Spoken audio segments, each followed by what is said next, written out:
advogados que foram ao ginásio da Academia Nacional de Polícia Federal disseram que todos os que tinham doenças e mais de 60 anos foram liberados, né?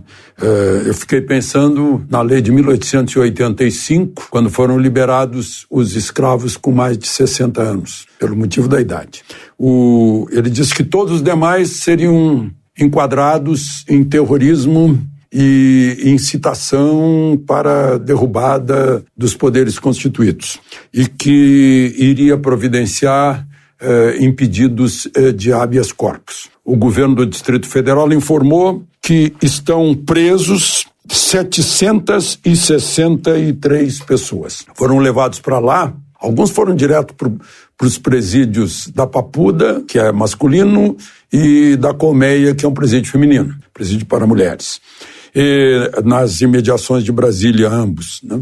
Os que foram levados, postos em ônibus, pensando que iam embora, e levados lá para a Academia de Polícia Federal, foram 1.500. Foi a maior apreensão de que eu tenho notícia. Eu lembro que em 1968, quando a então Força Pública de São Paulo cercou o 30º Congresso da UNE em Ibiúna e prendeu todo mundo, eram cerca de 800, segundo a biografia de José Dirceu, um dos presos. Então, os dias de hoje superaram os tempos de governo militar. Ainda há uma outra ironia nisso, né? Como o governo está sentindo ameaça de novos movimentos em Brasília para garantir os prédios públicos, poderia ser convocadas as Forças Armadas, poderiam ser convocadas, mas aí seria necessário uma garantia da lei e da ordem, que era justamente o que os manifestantes estavam querendo antes. Agora, a garantia da lei e da ordem pode ser usada para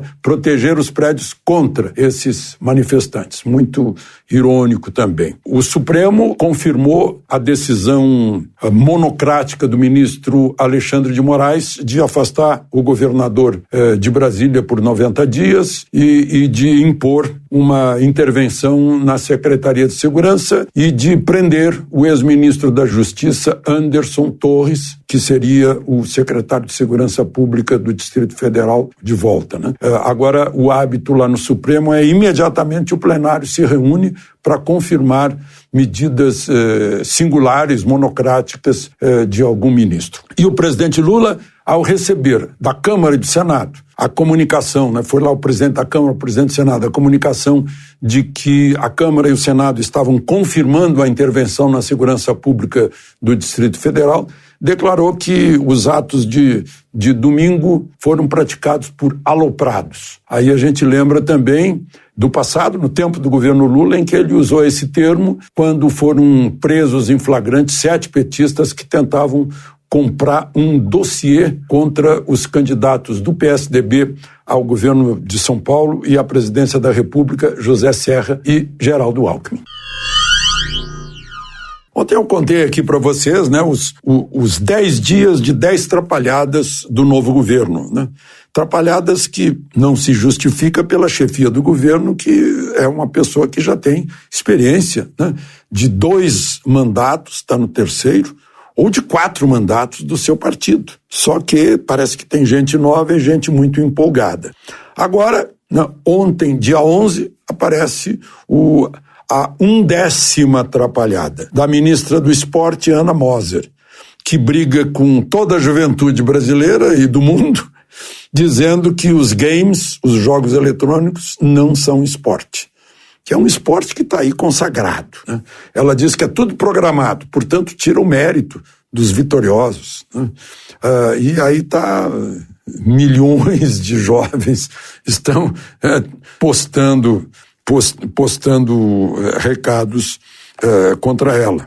Começou mal nesse Ministério do Esporte, né?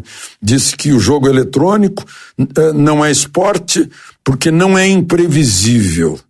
É uma programação diferente. Ela está achando que esporte é só atleta físico, né? Esse pessoal treina muito também e treina o corpo, porque senão começa a ter dores no corpo de ficar sentado. A mesma coisa acontece com um piloto de Fórmula 1, né? Ou com um atirador, que o atirador precisa movimentar o dedo no gatilho. É esporte olímpico. Então, é uma concepção que ela tem que parece que está parada no tempo. Talvez no 1970, né? Não se atualizou. E está pagando por isso. De Brasília, Alexandre Garcia.